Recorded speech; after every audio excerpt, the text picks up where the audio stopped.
사도행전 10과 내 이름이 무엇이냐. 먼저 본문 말씀 마가복음 5장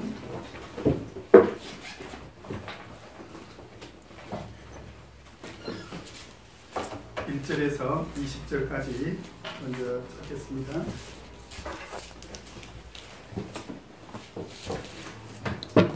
마가복음 5장 1절에서 20절 한 절씩 교독하겠습니다. 예수께서 바다 건너편 거라사인의 지방에 이르러 배에서 나오시되 곧 더러운 귀신 들린 사람이 무덤 사이에서 나와 예수를 만났다.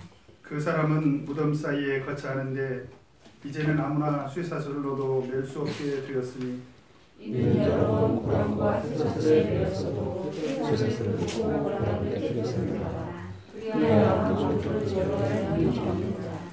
밤낮 무덤 사이에서나 산에서나 늘 소리 지르며 볼로 제 몸을 상하고 있었더라. 그가 예수를 보고 두려워하더며 큰 소리로 부르짖어 가로되 지극히 높으신 하나님의 아들 예수여, 나와 당신과 무슨 상관이 있나이까?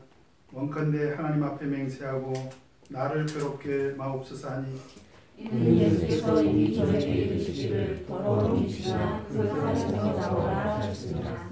이에 물으시되 내 이름이 무엇이냐? 가로되 내 이름은 군대니 우리가 많음이다 하고 자기를 이 지방에서 내어 보내지 마시기를 간절히 구하더니 마침 거기 돼지의 큰 떼가 산 곁에서 먹고 있는지라.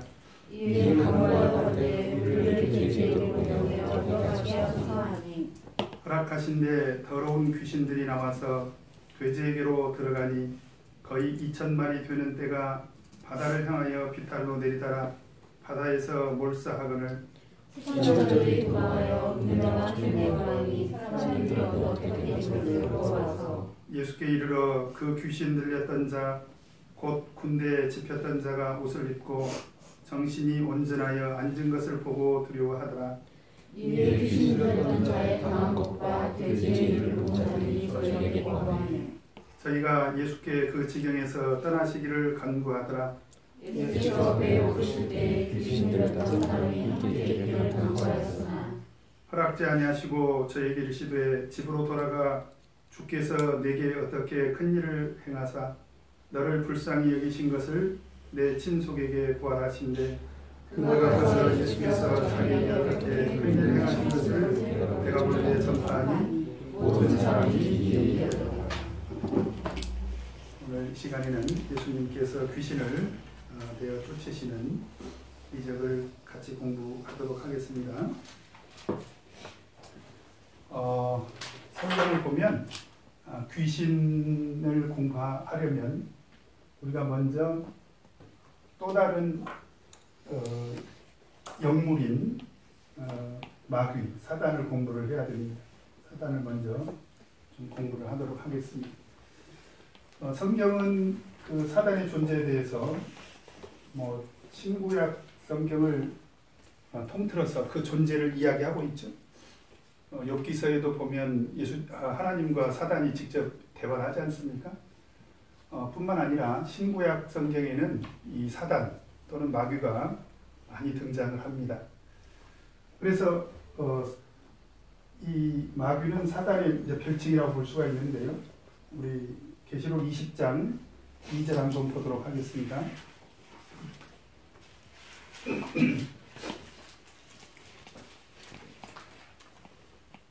계시록 20장 2절 같이 한번 읽겠습니다. 시작. 용을 곧 예배며 마귀로 사단이라 자가 2000년 동안 결박하여. 네, 거기 보면은 옛뱀, 그 다음에 사단, 그 다음에 마귀 이렇게 돼 있죠. 네.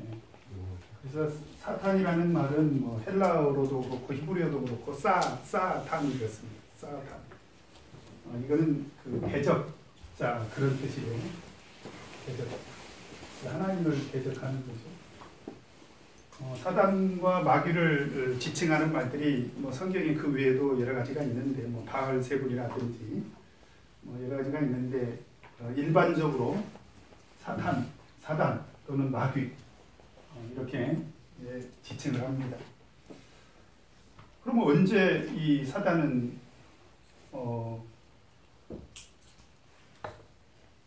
만들어졌을까요?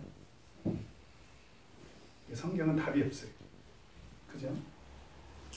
그럼 어떻게 해서 이 사단은 생겼을까요? 없었으면 참 좋았을 텐데. 그렇죠? 그러면 성경에 우리가 사단이 언제 어떻게 해서 만들어졌다 이렇게 구체적으로 표현된 것은 없지만 짐작이 가능한 구절들이 몇 구절이 있습니다. 우리 유다서 1장 6절 한번 찾도록 하겠습니다.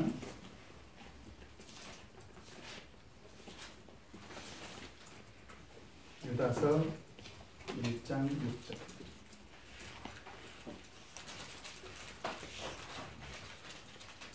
같이 읽겠습니다. 시작.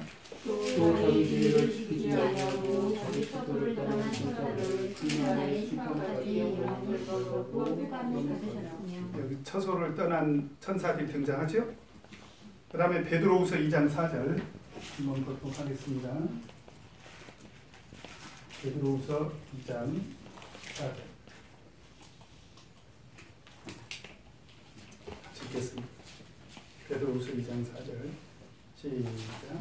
하나님 범죄한 천사들을 처치하려 하시고 지옥에 던져 여기 또 범죄한 천사들이라고 등장하죠. 범죄한 천사들.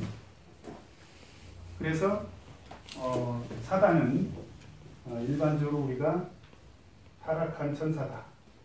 그렇게 천사들이 타락해서 그렇게 됐다. 그래서 계시록 12장에 보면 계시록 우리 이제 앞으로 공부하게 될 텐데요.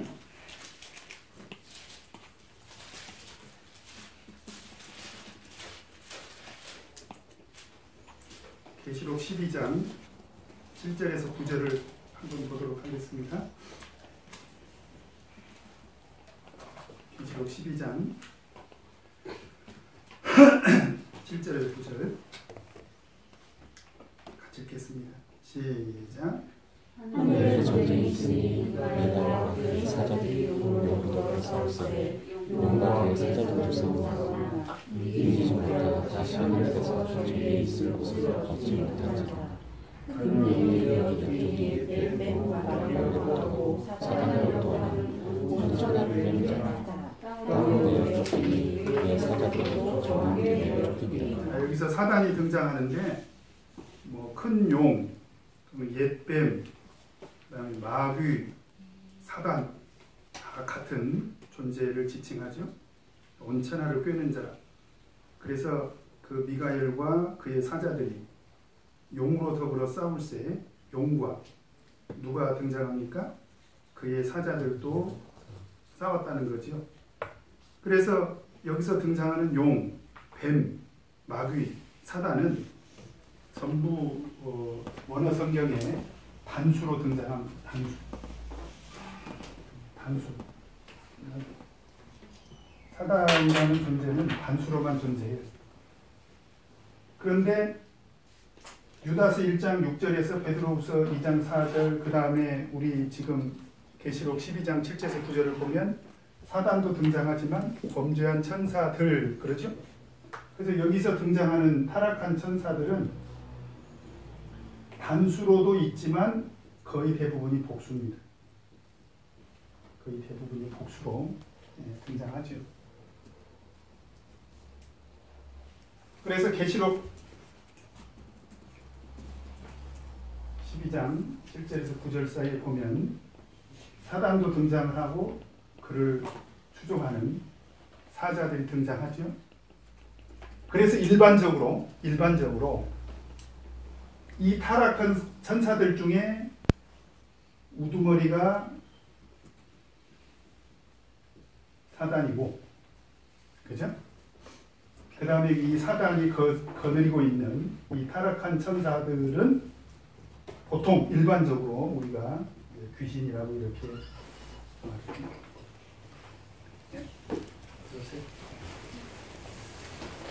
이 부분에 대해서 우리 기독교에서 이제 이 어떤 그 영적인 존재를 다루는 것이기 때문에 이 부분에 대해서 우리가 좀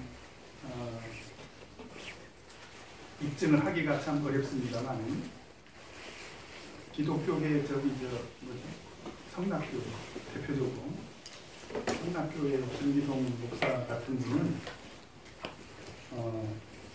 다르다는 거예요. 타락한 천사들은 따로 있고 이 귀신이 따로 있다는 거예요. 귀신. 그러면 이 귀신은 정체가 뭐냐? 오늘 나옵니다. 정체가 뭐냐? 그럴 때 그분은 죽은 자의 혼이라는 거죠. 죽은 자의 혼. 그래서 우리가 보통 처녀 귀신 그런 얘기 하잖아요. 처녀가 원한을 품고 죽었어. 그러면 귀신이 돼가지고 저녁에 우리 시골에서 옛날에 화장실 가면 처녀 귀신 같다고 그렇게 실제로 주장을 합니다. 사단이나 귀신이나 눈에 보이질 않아요. 그런데 사단이나 귀신이나 역사의 특징이 있어요. 그래서 우리가 이런 영물, 사단도 영적인 존재고요. 귀신도 영적인 존재고. 그래서 오늘 지금 본문에서 등장하는 우리 마가복음 5장으로 다시 돌아가서요. 마가복음 5장에서 5장 2절에 보면은 더러운 귀신, 여기서 귀신이라는 말이 헬라어로 푸뉴마입니다. 푸뉴마. 헬라어로 귀신이 여러 단어가 쓰이는데 디아몬이라는 단어도 있고 여러 가지가 쓰이는데 여기서는 푸뉴마라고 쓰여있어요. 푸뉴마는 하나님의 신을 얘기할 때도 쓰이고 성령을 얘기할 때도 쓰이고 인간의 영을 이야기할 때도 쓰이고 귀신을 이야기할 때도 쓰이는 단어입니다. 푸뉴마. 그러니까 결국은 뭐냐면 귀신이라는 존재는 영적인 존재다. 그래서 영적인 존재이기 때문에 죽은 자의 영혼이다. 이렇게 주장하는 사람들의 주장도 그런 측면에서는 일리가 있지만 일반적으로 우리 기독교에서는 여기서 등장하는 귀신은 사단의 말하자면 그 사단이 거느리고 있는 그런 사자들이다. 그래서 유다서에서 이야기하고 있는 천사들 중에 소위 사단을 추종하는 그런 세력들이다. 이렇게 이해를 하고 있습니다. 그 정도 사단과 귀신에 대해서 말씀을 드리고 오늘 본문 말씀을 공부를 해보도록 하겠습니다. 자, 1번 같이 한번 읽겠습니다. 시작. 예수께서 거라사에 지방에 있었을 때 만난 사람은 누구인가? 거라사라고 하는 지방은 요단 동편의 지방이고요. 갈릴리 바다, 요단강 이렇게 이제 사해이지 않습니까? 그럴 때 요쪽 지역이 데가볼리, 나중에 20절에 가면 데가볼리라는 그 지역명이 나오거든요. 그 지역 중에 한 곳인데 바다를 건너서 지금 왔지 않습니까? 그죠? 그래서 그 지역 중에 한 곳인데 마태복음 8장 28절에는 가다라라고 나왔어요. 가다라. 거라사가 그 지명으로 같은 지명인 것을 우리가 알 수가 있고요. 그 다음에 거기서 이제 누구를 만납니까? 배에서 나오심에 곧 더러운 귀신 들린 사람이 무덤 사이에서 나와 예수를 만나게 되죠. 자, 여기서 우리가 오늘 이제 우리가 좀 구별해야 되는 게 뭐냐면 귀신이라는 존재가 있고, 그죠? 그 다음에 귀신 들린 사람이 있고,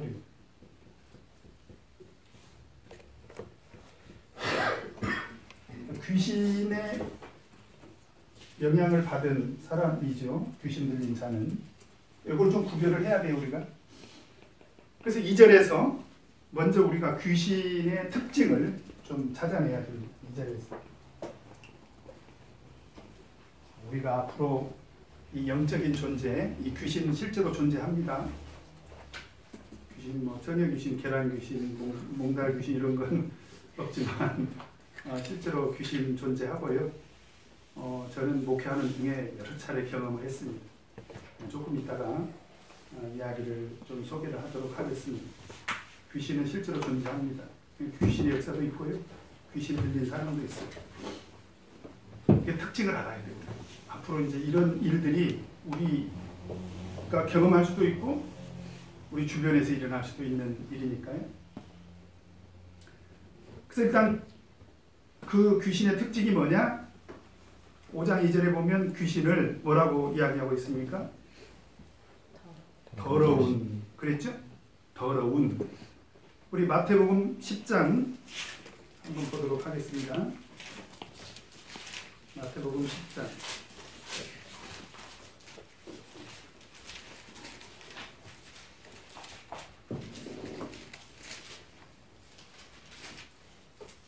예수님께서 12제자를 보내시면서 하신 말씀인데, 자, 마태복음 10장 1절 같이 읽겠습니다.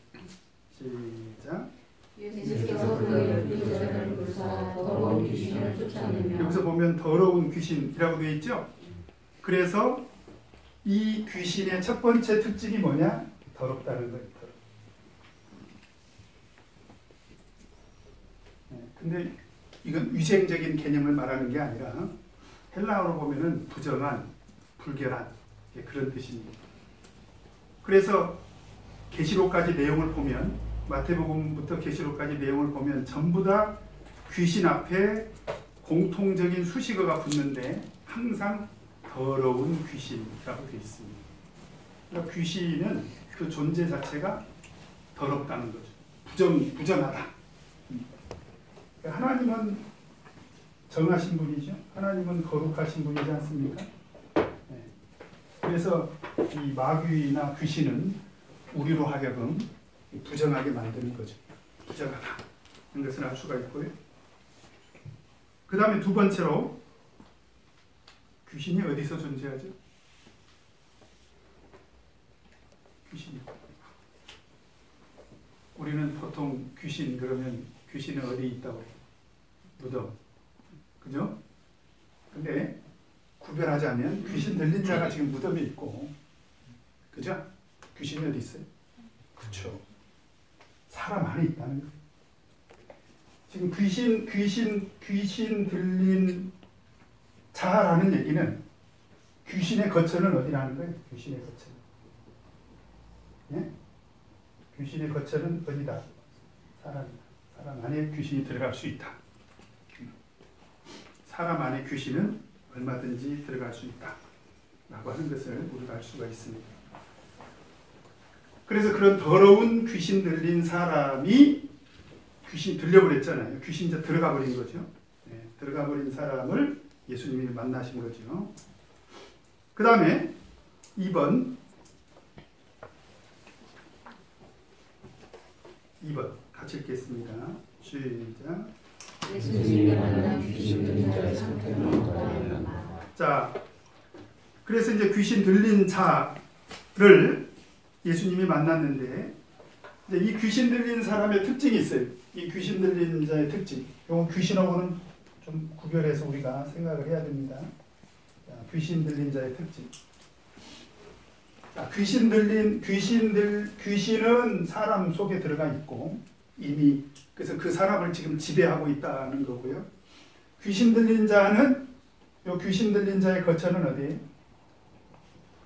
예, 무덤에서. 귀신 들린 자가 무덤에서 거처를 하는 거죠. 귀신이 무덤에 있는 게 아니라. 예. 옛날에 우리 어렸을 때 공동묘지를 소재로 해가지고 얘기 많지 않습니까? 그죠? 12시에 만나요.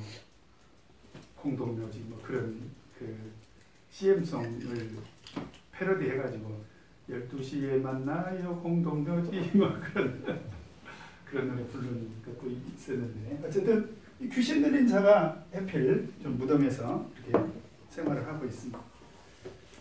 자, 그 다음에 두 번째로 아무나 쇠사슬로 어떻게 맬 수 없게 되었더라. 왜요? 이는 여러 번 고랑과 쇠사슬에 매였어도 쇠사슬을 끊고 고랑을 깨뜨렸습니다. 그래서 이 사람은 힘이 장사해가지고 통제불능자는 제압할 수가 없어. 제가 초등학교 때 우리 그 엄마 아버지를 중매하셨던 그 중매쟁이 아주머니가 한 분 계셨는데 그분의 아들이 귀신이 들렸어요. 그래가지고 막 난폭해지니까 어떻게 이제 했냐면 그 쇠사슬 있잖아요. 그 쇠사슬로 묶어놨습니다. 그러니까 참 비참하지요. 그 쇠사슬을 막 끊어보려고 가지고 막 이렇게 나중에는 막 뼈가 드러날 정도로 막 살이 파이고. 근데 한 번은 막 교회가 난리가 났어요. 난리가 났어요. 그래서 나중에 알고 보니까 도망갔다는 거예요. 그래서 막 산을 막 헤매고 온 동네를 막 헤집고 다니면서 이렇게 난폭하게 그렇게 하고 있다 해가지고 전 교인들이 출동해가지고 가서 막 이렇게 붙잡은 적이 있는데 이게 힘이 막 장사가 되는 거예요. 그런 엄청난 쇠사슬로 묶었는데도 막 그걸 끄는 거죠. 제가 2006년도에 이제 대만에 갔을 때 겪은 일입니다. 2006년도에 대만에 갔을 때 그때 장흥진 목사님하고 저하고 그 다음에 총회 지금 근무하고 있는 해선자매 이렇게 셋이 이제 그 총회 거쳐하고 있었는데 말레이시아 신학생이 2명이 있었습니다. 말레이시아 신학생이 2명이 있으니까 말레이시아 자매가 이제 총회를 온 거예요. 근데 이제 뭐 나중에 이렇게 사회를 들어보니까 이 자매가 이렇게 믿음 생활이 그렇게 썩 말하자면 정결하지가 않아요. 정결하지가 않아. 그러니까 이제 신학생이 이 자매를 계속 하루 종일 이제 케어하면서 이렇게 신앙적으로 권면을 했나 봐요. 근데 저녁 때쯤 해가지고 막 총회에서 어마어마한 그 괴성이 나는 거예요. 그리고 이제 놀래가지고 뭐 그 신학생들 뭐 또 그날이 마침 주말이어가지고 총회 근무하는 목사님들은 한 분도 안 계시고 흥진 목사님하고 저하고 이제 둘만 있고 신학생들 있고 그런데 이 자매가 귀신이 들려버린 거예요. 귀신이 들려버린 거예요. 그래가지고 신학생 그 거처가 그 숙소가 8층인데 창문을 열고 막 뛰어내리겠다는 거예요. 생각해 보시죠. 뛰어내리면 어떻게 되겠어요? 죽죠. 그럼 방송에 나오지 않겠어요? 어떻게 해야 되겠어요? 붙잡아야죠. 근데 신학생들은 전부 남자고 이 자매를 막 어떻게 좀 제어를 해야 되는데 그래서 결국 우리의 용감한 해선 자매가 나서가지고 이제 제어를 했습니다. 근데 힘이 얼마나 장사인지 막 신학생들이 발작을 하니까 다리를 하나씩 붙들었어요. 신학생들이. 그런데 발로 이렇게 탁 차버리면 신학생들이 막 뻥뻥 나가 떨어지는 거야. 근데 그 자매는 굉장히 몸도 왜소하고 여리여리한데 그러니까 그때 제가 경험한 게 뭐냐면 오늘 이 장면을 경험을 한 거예요. 통제불능 상태가 된 거예요. 그래서 결국은 어떻게 했느냐? 일단은 해선자매가 덮쳐. 이 자매를 완전히 온몸으로 덮쳐. 그리고 팔, 다리를 신학생들이 옆에서 꽉 붙들어야 될 정도로. 이게 이 귀신이 들려가지고 발작을 하니까 통제불능 상태가 되더라고요.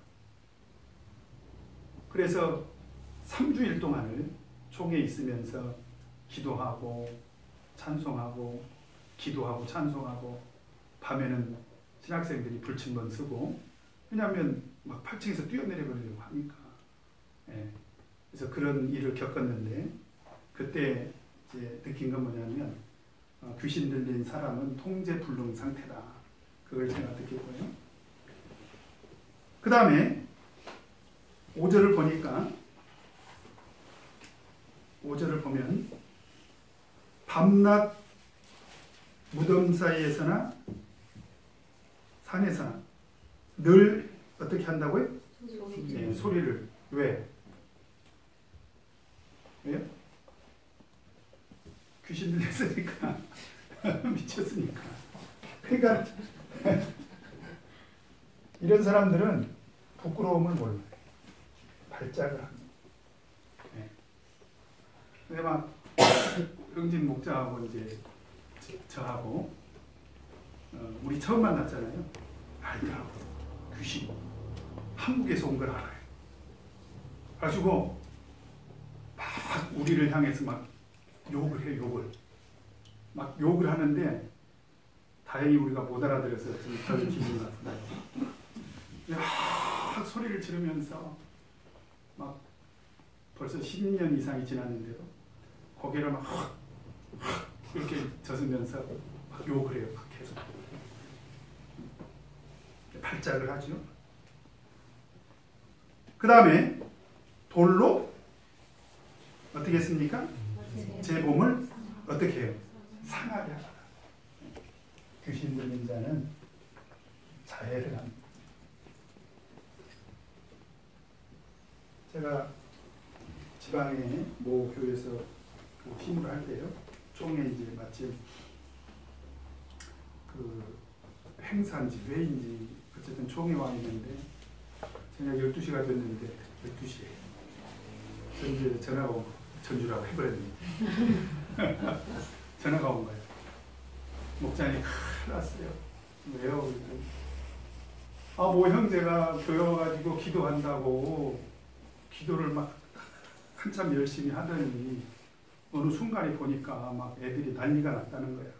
기도를 하고 왔는데 그래서 보니까 막 얼굴이 피투성이가 돼가지고 지금 그 상황이 심상치 않으니까 목사님이 지금 빨리 오셔야 될 거야. 근데 내가 종에 지금 저녁 12시에 어떻게 해요? 그래서 이제 그 주변에 있는 그런 그 평소 기도 생활을 열심히 하는 기도 생활을 열심히 하는 사람이 가야 돼. 기도 생활 열심히 안 하는 사람은 우습게 합니다. 귀신이. 그래서 기도 생활을 열심히 하는 분들을 모아서 이제 기도를 해서 우선 좀 다스려라. 근데 자기 주먹으로 기도를 한다고 막 기도를 하면서 막 자기 주먹으로 막 자기 얼굴을 막 치는 거예요. 이건 무슨 역사예요? 귀신의 역사예요. 아니 성령이 충만해지면 이렇게 자기 얼굴을 때릴까요? 기도를 막 하는데.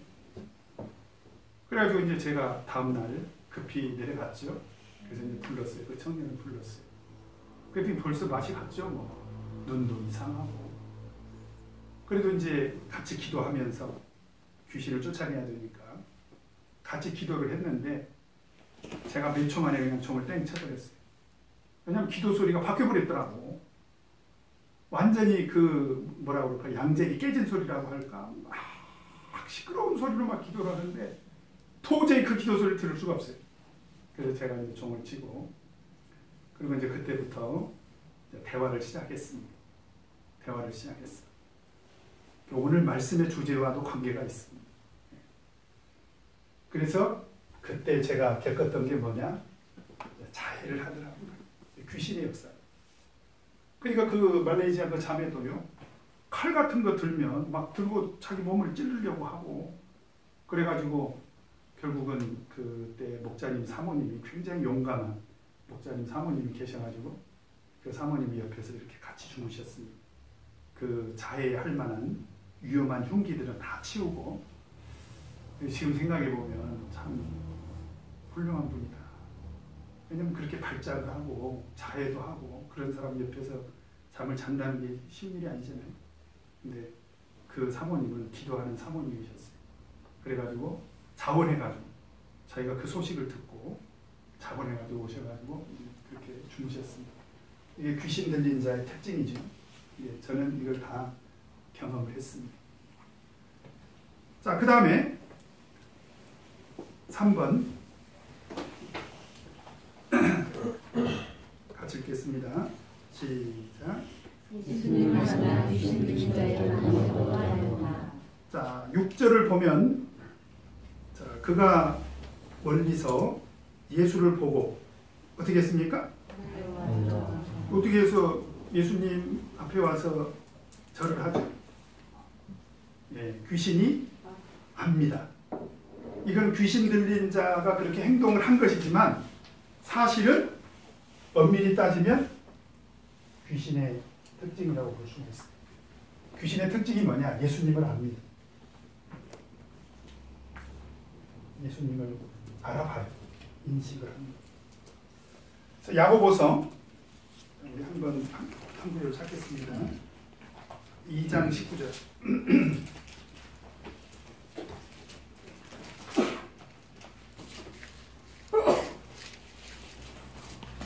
2장 19절.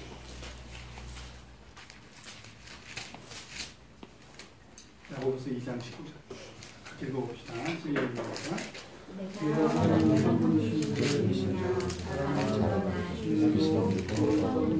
자, 귀신들도 뭐라고 했어요? 믿고 떠는. 이 귀신이 누구를 알아본다고요? 예수님을 알아봅니다. 그래서 여기서 우리가 굉장히 중요한 사실을 하나 알아야 되는데, 귀신 들린 자는요, 사람의 힘으로 통제할 수도 없고 해결 불가능. 영적인 역사이기 때문에 특히나 해결이 불가능합니다. 그래서 방법은 뭐냐? 예수님의 이름으로 물리쳐야 돼. 귀신이 예수님을 두려워합니다. 그죠? 그래서 예수 그리스도 이름으로 우리는 귀신을 쫓아내야 돼. 만약에 내가 귀신과 1대1로 싸우면 누가 이길까요? 내가 귀신하고 1대1로 싸우면 귀신이 이게. 귀신이 이깁니다. 그래서 반드시 누구를 의지해서 물리쳐야 됩니까? 예수님을 의지해서 물리쳐야죠. 그래서 이 귀신은 예수님을 인식하기 때문에 예수님 앞에 와서 엎드려서 절했죠. 복종한 것 같지만 사실은 엄밀한 의미에서 보면 복종이 아니고 이것은 굴복한 것입니다. 그러니까 우리가 귀신을 굴복시키려면 예수님을 의지해서 예수 이름으로 귀신을 쫓아내야 됩니다. 그죠? 그래서 예수님을 보고 달려와 절하면서 7절 같이 한번 읽겠습니다. 시작.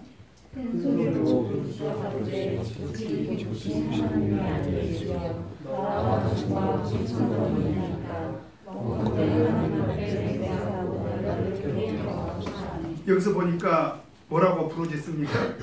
지극히 높으신 하나님의 아들 예수님을 지금 인식하고 있다는 얘기죠. 나와 당신과 무슨 상관이 있나이까? 원컨대 하나님 앞에 맹세하고 나를 괴롭게 마옵소서. 그러니까 결국 그 마귀를 축출시킬 수 있는, 쫓아낼 수 있는 그 힘은 어디서 나옵니다. 나를 좀 상관하지 말라는 얘기는 나에게서 떠나달라, 지금 떠나달라는 거잖아요. 그러니까 자기는 예수님께로부터 완전히 이제 좀 격리된 그런 상태를 원한다는 거죠. 결국 귀신을 축출시킬 수 있는 그 권능은 예수님으로부터 온다. 나에게서 떠나달라. 사실은 떠나달라는 얘기는 자기가 예수님과 함께 있고 싶지 않다. 지금 그런 얘기잖아요. 그죠? 결국은 이제 나중에 예수님께서 쫓아내시죠. 바로 그런 귀신의 특징을 우리가 알 수가 있습니다. 그 다음에 4번 같이 읽겠습니다. 시작. 귀신 들린 자가 그렇게 많이 모인 이유와 이어진 예수의 질문은 무엇인가? 지금 귀신 들린 자가 그렇게 막 그 큰 소리로 부르짖는 이유가 어디에 있습니까? 8절 이미 예수께서 그랬죠? 이미 예수께서 저에게 이르시기를 더러운 귀신아 그 사람에게서 나오라. 예수님이 벌써 그 사람에게 나가라 그렇게 했기 때문에 예수님이 쫓아내니까 그렇게 이제 부르짖은 거고요. 그 다음에 9절에 보니까 내 이름이 무엇이냐? 이렇게 묻죠? 내 이름이 무엇이냐? 예수님이 몰라서 그랬을까요? 몰라서 그랬을까요? 예수님이 다 알고 계시죠. 귀신의 정체를 다 알고 있는 거죠. 근데 내 이름이 무엇이냐? 이게 무슨 얘기일까요? 무슨 얘기일까요? 정체를 밝혀라. 지금 그 얘기죠. 정체를 밝히렸다. 그건 무슨 얘기예요? 예수님이 몰라서가 아니라 그 주변에 있는 사람들에게 그 귀신의 실체를 드러내시려고 하는 거잖아요. 그래서 제가 그 청년 얘기를 계속 이어서 한다면 이제 그런 상태를 제가 이렇게 맞닥뜨렸잖아요. 틀림없이 이제 귀신 들린 것이 틀림이 없는데, 근데 이제 본인이 어떤 상태이냐면 원망이 많아요. 본인이 하나님에 대해서, 자기 인생에 대해서, 가족에 대해서, 왜 자기 가족은 이렇게 경제적으로 항상 힘들고 가족들을 먹여 살리기 위해서 왜 나만 이렇게 고생을 해야 되고 신앙생활 열심히 해도 보람도 없고, 그러면서 그런 원망하는 마음을 품고 교회 와서 기도하다가 이제 귀신이 들려버린 거예요. 그렇죠? 그래서 이제 그날 기도를 멈추고 이제 대화를 시작했습니다. 근데 겉으로 볼 때는 뭐 그냥 보통 사람처럼 이야기를 해요. 근데 제가 이야기를 하는 중에 뭔가 좀 이상한 낌새를 챙긴 게 뭐냐면, 얘가 틀림없이 좀 부정한 일이 있었구나. 그걸 제가 느꼈습니다. 틀림없이 부정한 일이 있었구나. 그래서 제가 정체를 밝혀라 이야기를 한 거죠. 무슨 일이 있었냐. 그랬더니 이 친구가 정말 신앙생활 열심히 잘 해보려고 했는데 자기 신세가 이제 그렇게 가족들을 부양해야 되는 그런 항상 그 부담, 그 다음에 신앙생활 열심히 해도 자기 길이 그렇게 잘 열리지 않고 막 이런 것들이 겹쳐가지고 며칠 전에 이제 군대에서 휴가 나온 친구들하고 같이 어울리면서 밤새 주님을 가까이 했대요. 밤새 술주자 주님, 밤새 이렇게 이제 술을 먹고 막 있는 대로 다 그런 더럽고 부정한 말들을 했겠죠. 안 믿는 친구들. 그리고 이제 술이 깨고 나니까 양심의 가책이 오기 시작한 거예요. 근데 사실 그날 와서 교회 와서 기도한 게 그것 때문에, 그러니까 마음이 복잡한 거죠. 가족들로 인해서 괴롭고 신앙생활 열심히 해도 길이 안 보이고 술 먹고 지금 자기가 더러운 친구들하고 같이 어울린 것도 양심의 가책이 되고, 그러면서 믿음의 시험이 한꺼번에 확 들어가지고 귀신이 들어와버린 거예요. 그래서 그 정체를 드러내고 회개를 시켰습니다. 정말 진심으로 눈물을 흘리면서 회개를 하더라고요. 그러니까 술 한 잔 먹은 것이 뭐가 그렇게 문제냐. 그런데 여러분 이걸 아셔야 돼요. 단순히 술을 한 잔 먹은 것이 문제가 아니라 그 마음의 상태가 어떻게 됐다는 거예요? 딱 그 마귀가, 귀신이 딱 들어오기 좋은 그런 더러움, 그 마음의 상태가 됐다는 거예요. 그래서 그날 그 정체를 드러내고, 그래서 잘못을 회개하고 나니까 이제 얼굴이요 평화가 찾아왔다. 그래서 기도를 했어요. 기도를 했더니 다시 방언 기도가 나온다. 그리고 지금까지 신앙생활을 잘하고 있습니다. 그러니까 귀신의 역사는 있습니다. 근데 어떻게 역사하느냐? 더러운 마음이 부정해지고 불결해진 그런 마음 속에 귀신이 들어가더라는 거예요. 그걸 제가 경험을 했습니다. 그래서 오늘 예수님도 내 이름이 뭐냐? 내 정체를 밝혀라! 정체를 드러내야 되는 거죠. 자, 그랬더니 이 귀신이 뭐라고 얘기를 합니까?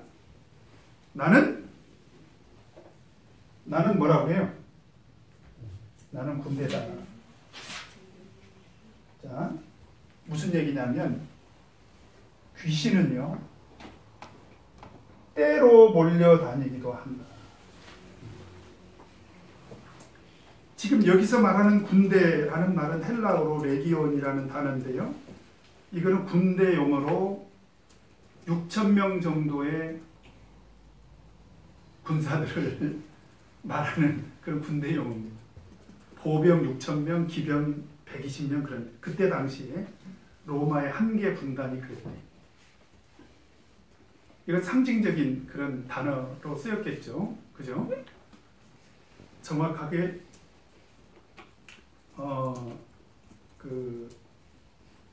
맞죠? 6,000마리 귀신이다. 그 얘기가 아니라 6,000마리 귀신이라는 뜻이라기보다는 때로 귀신이 지금 때로 이렇게 몰려다닌다라고 하는 것을 우리가 알 수가 있습니다. 그 다음에 또 10절을 보면 자기를 이 지방에서 내어 보내지 마시기를 간절히 구하더니, 지금 예수님께 뭘 구합니까? 우리를 이 지방에서 쫓아내지 마시기를 구하잖아요. 그런데 병행구절인 누가복음 8장을 보면, 자, 누가복음 8장 한번 보도록 하겠습니다.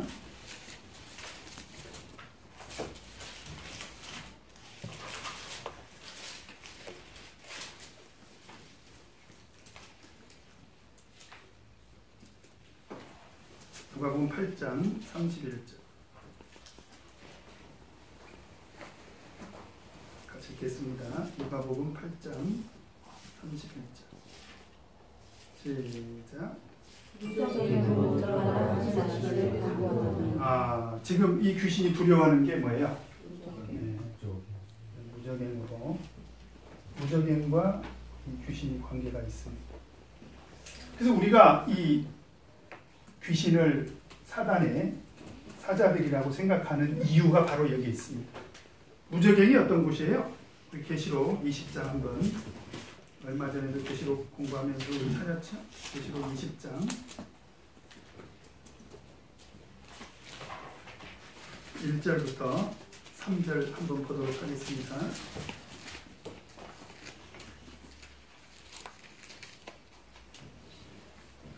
20장 1절부터 3절 시작. 또 내가 보면 천사가 너에게 열쇠와 큰 쇠사슬을 그 손에 가지고 하늘로 내려와서 묘물점이 곧 예배며 마리가 사나라 자기 천사가 들어가요 무적에 던져주고 그 위에 용하여 천천히 다시는 방법을 미혹하지 못하게 하였다가 그 해는 반드시 장사하는 일이라. 이 무적행은 누가 들어가 있는 감옥입니까? 사단이 들어가 있는 그런 감옥인데, 바로 이 귀신이 두려워하는 곳이 어디입니까? 무적행.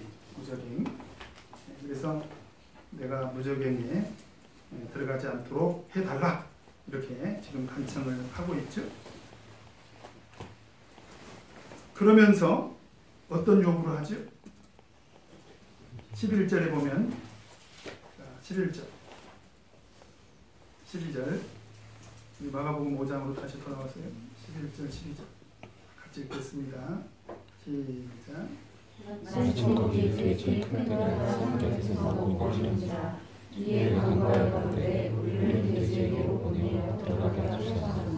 여기서 보니까 이 귀신은 누구에게도 들어갈 수 있다. 짐승에게도, 돼지, 그죠? 짐승에게도 들어갈 수 있다.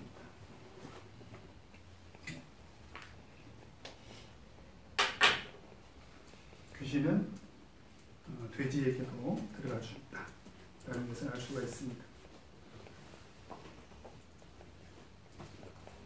자, 그 다음에 6번 같이 읽겠습니다. 시작. 예수께서 그들의 간청을 들어주시사 어떤 일이 일어나는가. 13절 14절 보니까 참 기가 막힌 일이 벌어집니다. 그래서 예수님께서 이제 허락을 하시죠. 그러니까 더러운 귀신들이 나와서 어디로 들어갔습니까? 돼지에게로 들어가니까 돼지가 몇 마리가요? 2,000마리.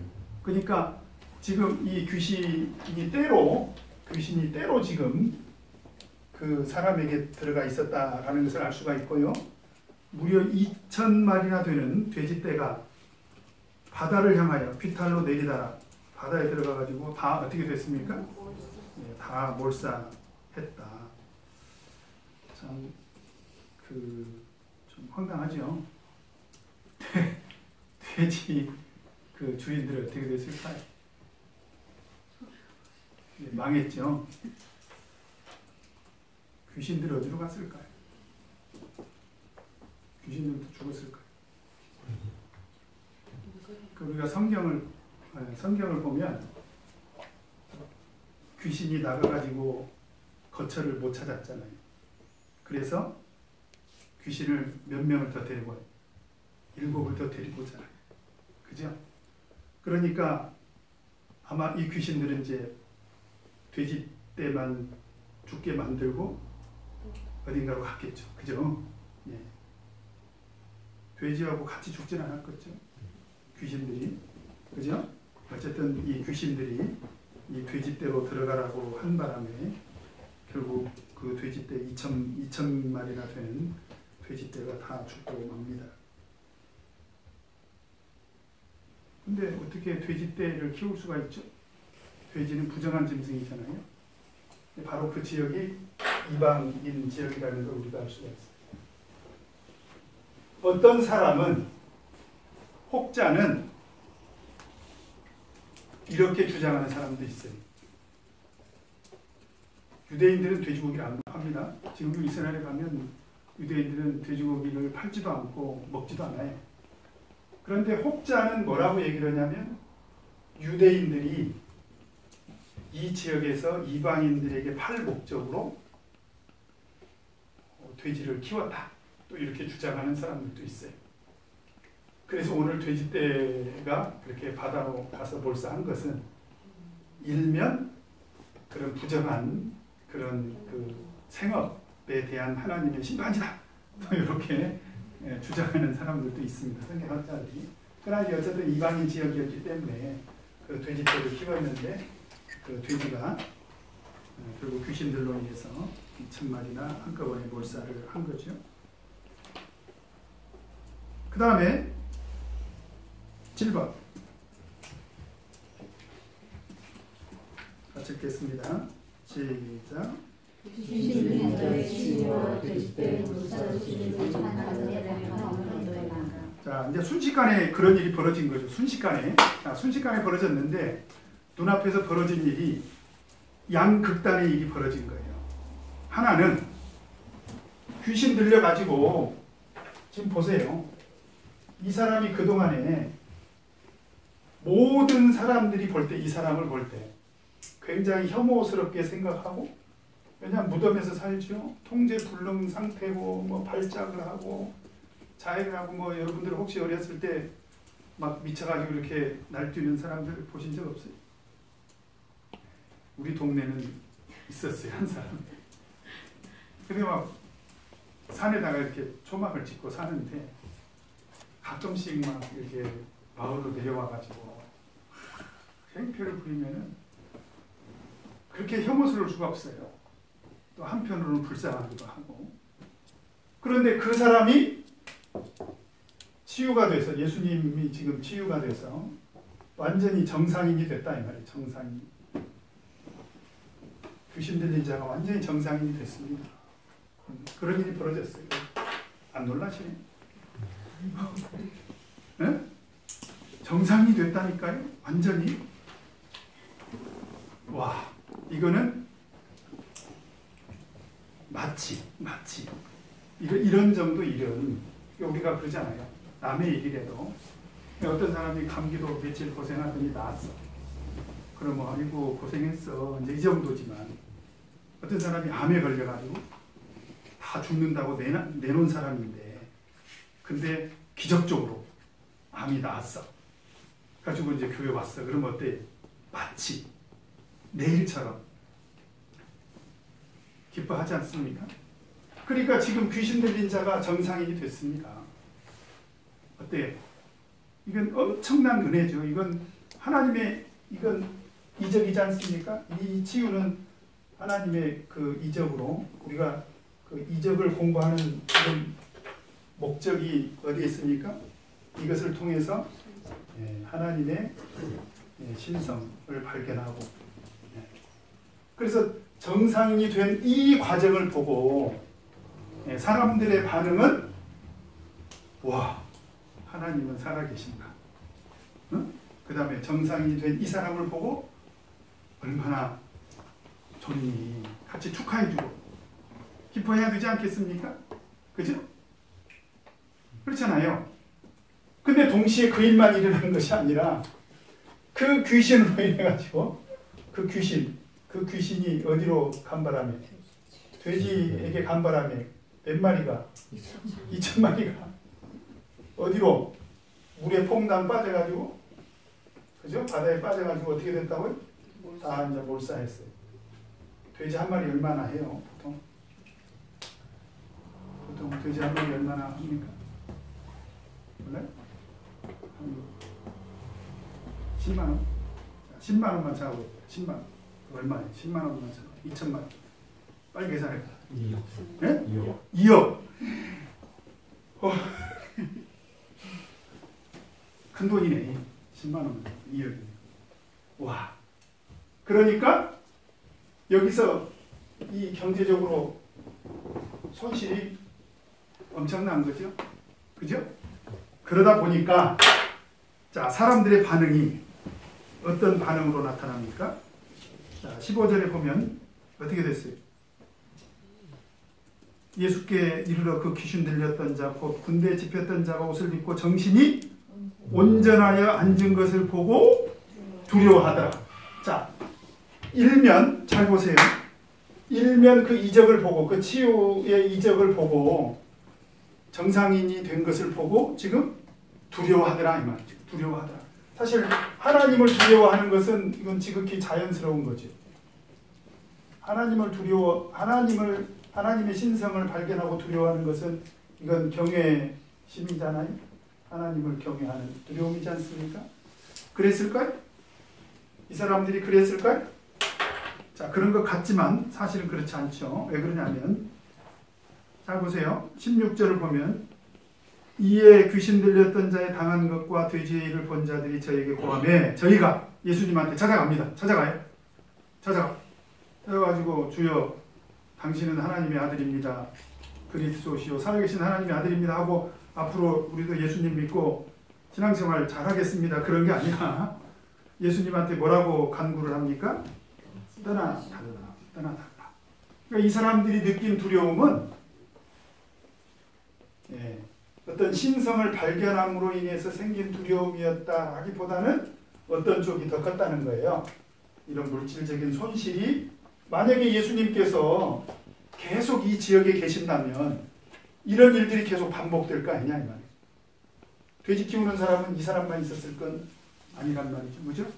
그러니까 경제적인 어떤 손실에 대한 두려움이 더 컸을 것이다. 어떤 경제적인 이익에 눈이 멀어서 예수님을 여기서 떠나달라. 사실은 예수님을 통해서 영혼 구원받을 수 있는 절호의 기회를 사실 얻었다라고도 볼 수가 있는데, 그것을 이 사람들이 오히려 두렵게 생각해서 예수님을 떠나달라 이렇게 요청을 한 것입니다. 그 다음에 8번 같이 한번 읽겠습니다. 시작. 예수께서 귀신을 따라 전청할 때 강구하신 것은 무엇이며 그는 어떻게 행동하였나. 자, 18절에 보니까 예수께서 배에 오르실 때 귀신 들렸던 사람이 함께 있기를 간구하였으나, 자, 이 정상이 된 이 사람이 예수님께 뭘 요청하죠? 예수님께 뭘 요청합니까? 내가 예수님과 어떻게 하겠다? 동행하겠다. 여러분, 은혜 입은 자의 바람직한 신앙의 태도는 뭐냐? 동행입니다. 예수님과 동행하는 거죠. 왜냐하면 예수님으로부터 이런 그 치유의 은혜를 입었기 때문에, 그죠? 그런 치유의 은혜를 입은 사람의 아주 바람직한 그런 신앙의 태도는 동행이죠. 난 예수님과 동행하겠다. 지금. 그래서 그 은혜에 대해서 내가 예수님께 사는 동안에 항상 어떻게 하고 감사하고, 그죠? 그런 마음이 있지 않았겠어요? 두 번째, 예수님을 위해서 제자로서 헌신하면서 살겠습니다. 아마 이런 뜻으로 동행을 요청을 했을 것입니다. 그렇게 이해가 됩니다. 근데 예수님께서 허락을 해요? 허락을 하십니까? 자, 19절에 보면, 자, 19절 같이 한번 읽겠습니다. 시작.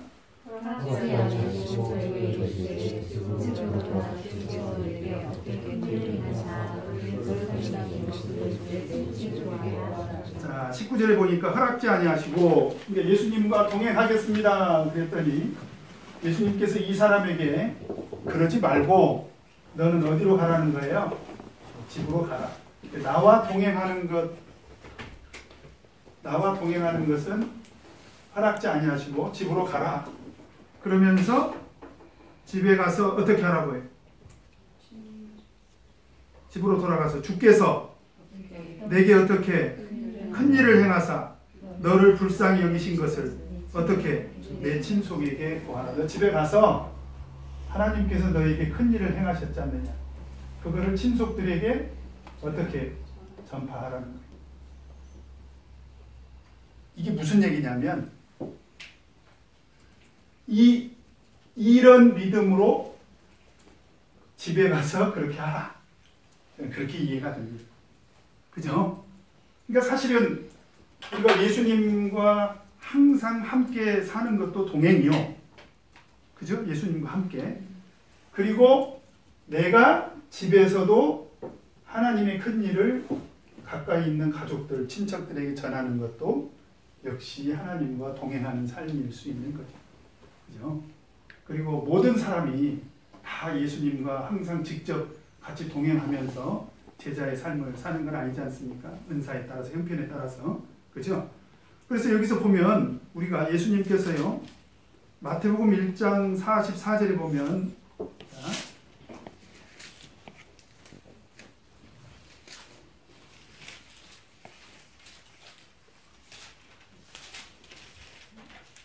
마태복음 1장 44절 없습니다. 같이 읽겠습니다. 마가복음입니다. 죄송합니다. 마가복음 1장 44절. 마가복음 1장 44절 같이 읽겠습니다. 시작. 여기서 보면 가라사대 삼가 아무에게 아무 말도 하지 말라고 그러잖아요. 그죠? 근데 마가복음 5장에서는 친속에게 고하라.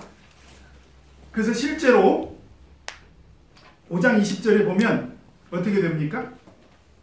그가 가서 예수께서 자에게 어떻게 큰일 행하신 것을 대가볼리에 전파하니 모든 사람이 기이 여기더라. 그랬죠? 어떤 차이가 있습니까? 아까 그 사람은 어느 지역에 사는 사람? 유대 지역. 유대 지역에 있는 사람에게는 아직 메시아로서 알려지지 않기를 바라신 거고, 그죠? 이방 지역에 있는 사람들에게는 예수님이 이적을 행하신 것이 드러나도 괜찮다. 이렇게 예수님께서 생각을 하셨다. 라고 우리가 판단을 할 수가 있는 거죠. 그래서 아마 이 사람은 예수님과 동행은 못했지만 실질적으로 자기 집에 가서 하나님의 큰 일을, 그죠? 하나님의 큰 일을 친족들에게 전파하면서 일생 동안 신앙적으로 동행하는 그런 삶을 살았을 것이다 라고 볼 수가 있습니다.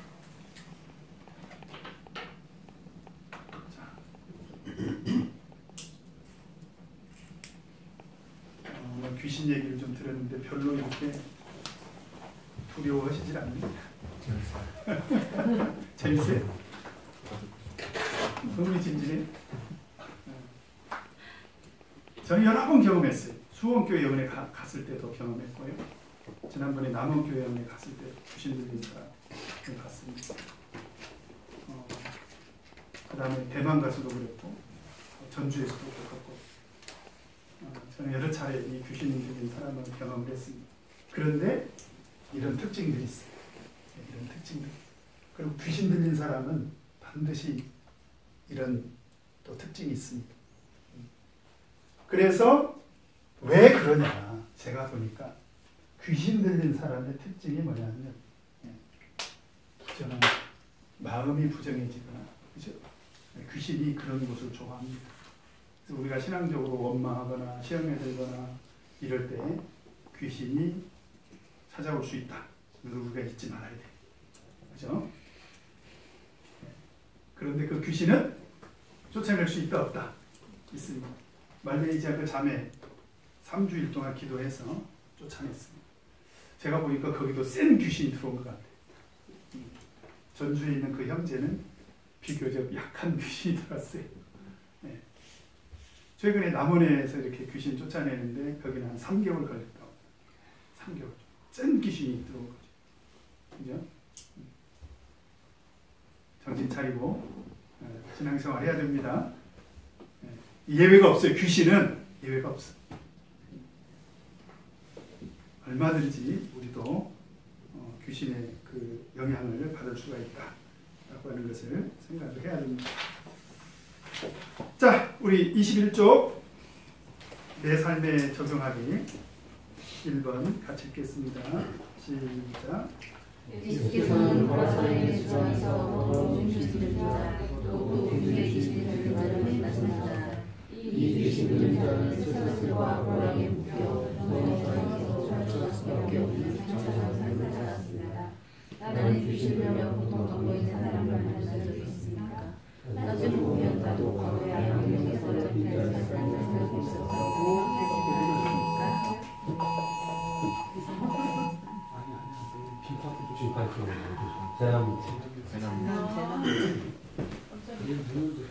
귀신 나타나.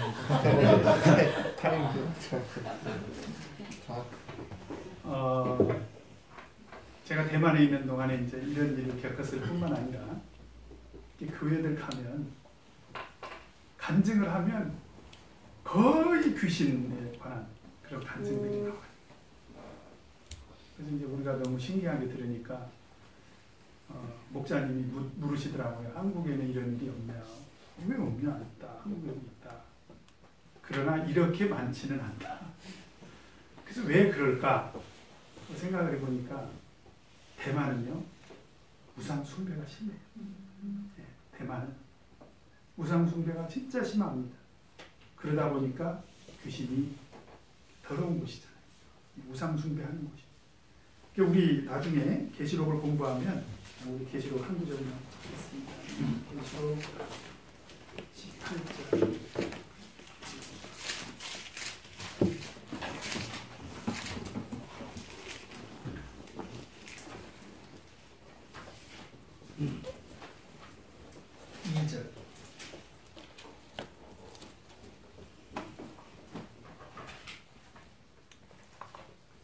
같이 읽겠습니다.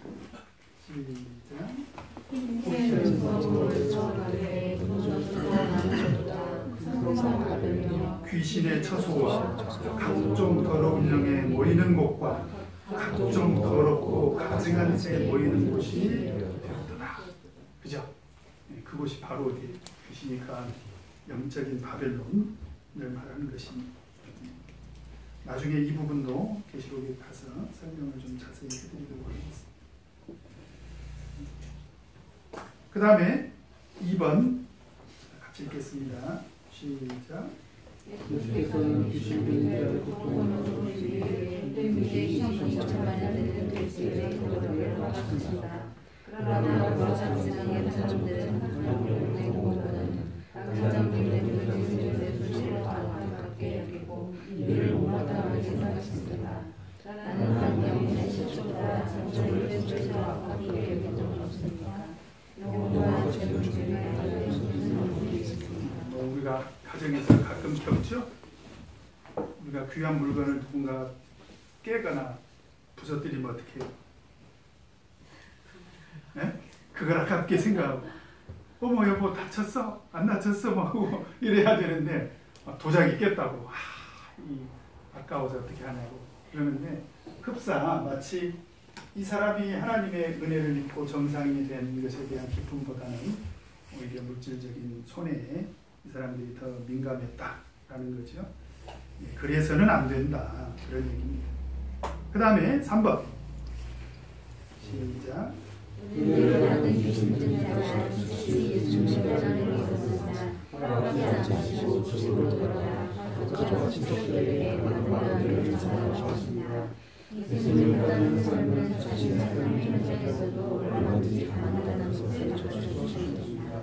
하나님의 삶의 현장에서 받은 은혜를 전하고 예수님을 따르는 삶을 충실하게 살고 있습니다. 내 삶의 현장에서도 얼마든지 하나님의 은혜를 전할 수 있다라는 것입니다. 자, 우리 적용 포인트 같이 한번 읽고 마치겠습니다. 시작.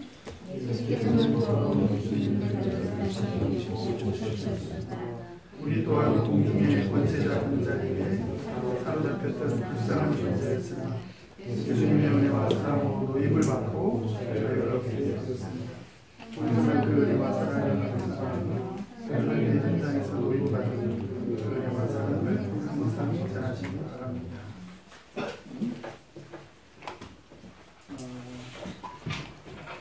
그 가항 목자님도 그 말레이시아에서 회의 하시다가 쓰러지셨잖아요. 쓰러지셔가지고 이제 뇌 수술까지 받고 그리고 혹시 대방에 와서 간증했나요? 안 하셨어요? 그래서 이제 어쨌든 그 병원에 입원해가지고 이렇게 있는데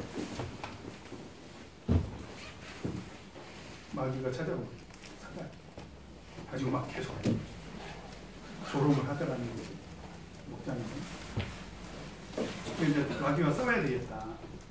그래가지고 몇 시간 동안 기도하고 찬양하고 그래서 보니까 사라졌더라. 근데 그 어간에 가항우 목자님이 그 말레이시아의 어떤 교회에 가가지고 간증을 했는데 바로 그 간증 시간에 어떤 신도가 천사를 봅니다. 가항우 목자님 주변에 천사가 이렇게 목자님을 이렇게 돌보고 있는 그런 그 환상을 보죠. 그러면서 이제 우리 가항우 목자님이 한 얘기는 뭐냐면 지금 마귀는 그 하나님의 일꾼들을 타켓으로 삼아서 공격하고 있다는 거예요. 그래서 하나님의 일꾼들을 위해서 항상 기도해야 된다. 여러분들도 누구를 위해서 기도해야 됩니다. 저를 위해서 기도해야 됩니다. 제가 귀신 들리지 않도록 그죠? 마귀의 미혹 제가 넘어가지 않도록 여러분들이 저를 위해서 꼭 기도해 주시기 바랍니다. 자, 우리 기도하겠습니다.